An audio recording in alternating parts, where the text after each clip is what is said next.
Bulacan. May iba't ibang teorya tungkol sa kung saan nakuha ng Bulacan ang pangalan nito. Sinasabing ito ay nagmula sa salitang Tagalog na bulak, isang uri ng halaman na malago sa probinsya bago dumating ang mga Kastila.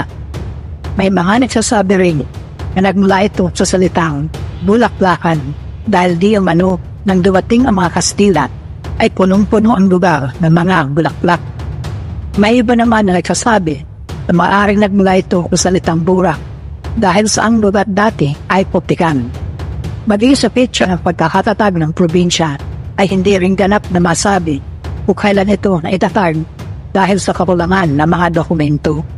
Subalit noong 2008 ay nagpasya ang lokal na pamahalaan ng Bulacan at kilalanin ang taon na 1578 bilang taon ng pagkakatatag ng Bulacan, kung saan ay naitatag rin ang bayan ng Bulacan